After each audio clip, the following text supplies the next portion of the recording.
Katolik menuju kita yang mengurangi kitab suci, kita menganggap Katolik yang menambahi kitab suci.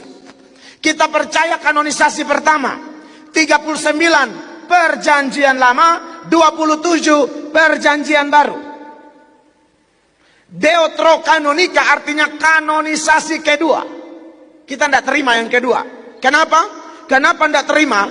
Ada prinsip-prinsip pengajaran. Saya mesti ngomong ini, saudara Katolik dengar, ini bukan penistaan, bukan. Ini betul, ini faktanya, tidak ada masalah. Ini tidak ada kita hakimi Katolik, tidak. Ini fakta sejarah. Kita tidak terima itu surat Makabe, yang di dalamnya ada beberapa keterangan, misalnya bisa selamat karena berbuat baik kepada orang tua. Lalu ada doa kepada arwah. Nah, ini kita tidak terima. Penjelasan kanonisasi Alkitab memang memiliki sejarah panjang, tapi pada kesempatan ini kami hanya menyajikan secara singkat, untuk menjawab tuduhan Pendeta Atok, bahwa Gereja Katolik menambahkan jumlah kitab dalam Alkitab. Alkitab Katolik berjumlah 73 kitab dan Alkitab Protestan berjumlah 66 kitab. Sebelum memastikan siapa yang menambahkan atau siapa yang mengurangi, baiknya kita menyimak secara rasional, pertanyaan dan penjelasan berikut ini, siapa yang menetapkan kanonisasi Perjanjian Lama dan Perjanjian Baru, sebagai kitab-kitab yang berasal dari inspirasi ilahi?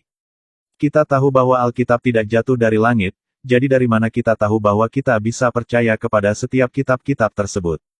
Berbagai uskup membuat daftar kitab-kitab yang diakui sebagai inspirasi ilahi, di antaranya, 1. Mileto, Uskup Sardis pada tahun 175 Masehi.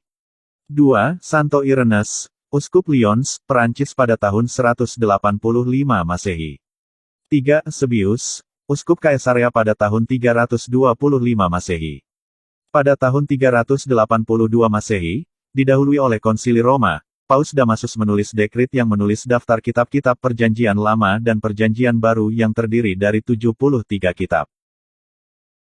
Konsili Hippo di Afrika Utara pada tahun 393 menetapkan ke-73 kitab-kitab Perjanjian Lama dan Perjanjian Baru. Konsili Kartago di Afrika Utara pada tahun 397 menetapkan kanon yang sama untuk Alkitab Perjanjian Lama dan Perjanjian Baru. Paus Santo Innocentius I, 401-417, pada tahun 405 Masehi menyetujui kanonisasi ke-73 kitab-kitab dalam Alkitab dan menutup kanonisasi Alkitab.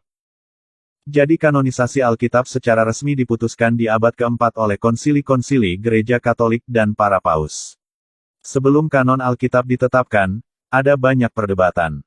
Ada yang beranggapan bahwa beberapa kitab Perjanjian Baru seperti Surat Ibrani, Surat Yudas, Kitab Wahyu, dan Surat 2 Petrus, adalah bukan hasil inspirasi ilahi, sementara pihak lain berpendapat bahwa beberapa kitab yang tidak dikanonisasi seperti Gembala Hermas, Injil Petrus dan Thomas, surat-surat Barnabas dan Clement adalah hasil inspirasi ilahi.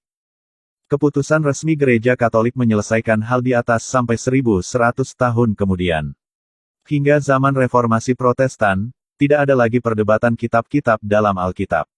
Kita tahu bahwa Reformasi Protestan baru akan terjadi berabad-abad setelah kanonisasi Alkitab, tepatnya tahun 1517 oleh Martin Luther.